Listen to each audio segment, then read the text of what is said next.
Here's a look at your daily market report on this Wednesday, the 23rd day of July. As we talked about yesterday, this is a big week for USDA reports as far as the cattle industry goes. We gave you the pre-report estimates for the monthly cattle on feed report yesterday. This morning, we have the pre-estimates for the semi-annual inventory report.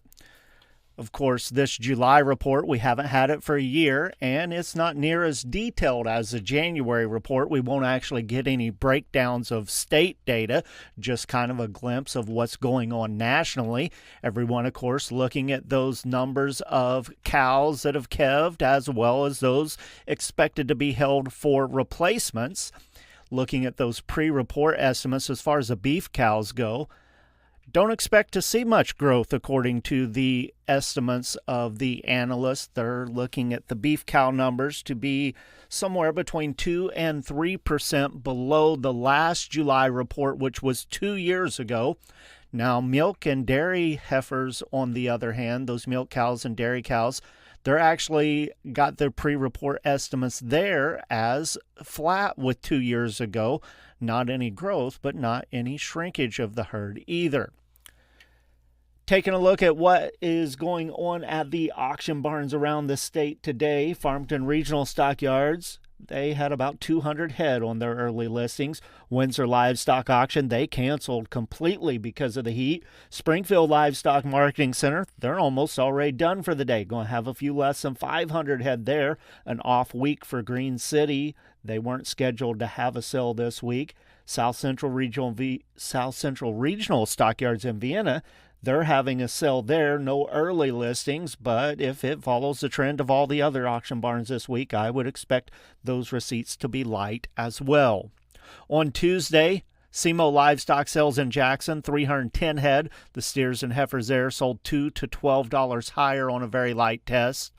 Ozarks Regional Stockyards in West Plains, they had 811 head through the barn, 617 head sold over the video auction.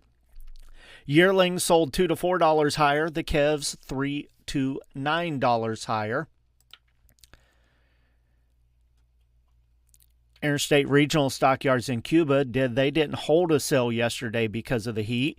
Kingsville Livestock Auction, they had 829 head through the barn there. The steers and heifers sold $3 to $8 higher. It was noted a very light supply of calves this week, mostly some bigger drafts of yearlings sold there. F&T Livestock Market in Palmyra, they had 1,715 head of feeders compared to 2 weeks ago. Most weights and classes of the steers and heifers were steady to firm. They did have some stick-out sales of yearling heifers that sold sharply higher. One of those being a backgrounded load of 734-pound yearling heifers, a part load of them, long-time reputation. They gavelled out at $344.75. Unionville Livestock Market, they had 1,024 head there compared to 2 weeks ago. The load lots of backgrounded yearling steers, which made up the majority of the offering this week, $6 to $7 higher. Some 600 to 700 pound steers at Unionville from $370.50 to $425. Some 800 to 850 pound steers, $325 to $330 and a quarter.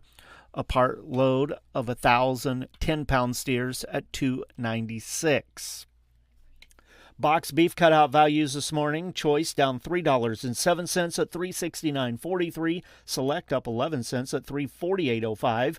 Those values based on 98 loads of cuts, trimmings, and grinds. A Choice Select spread at $21.38. Negotiated feedlot trade so far this week still basically at a standstill.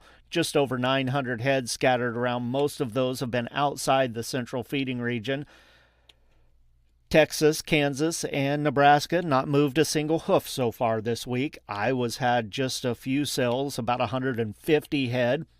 Those sales both in Iowa and outside the feeding regions this week from 232 to 242 live. But again, that market really untested so far this week, and it's quite likely we probably won't see anything till Friday afternoon or Friday evening after those two big reports come out on Friday. Taking a look at the midday futures markets, live cattle for August up $1.30, 226.27. October at 222.65, up 152. December at 223.15, up 150. Feeder cattle for August 330.15. That's up $1.87. October 330.47, up 190. October at 329.20, up 232. Lean hogs for August down 25 cents at midday, 107.50. October at 89.90, down 60. December 81.92, down 92.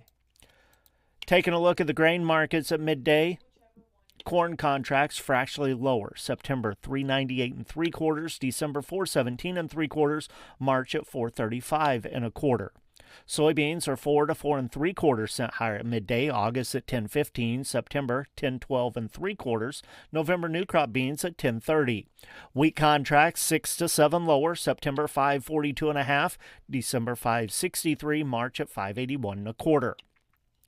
Soybean meal for August up 50 cents a ton, 274.30. Soybean oil for August 56.22 a hundredweight, up 59 cents.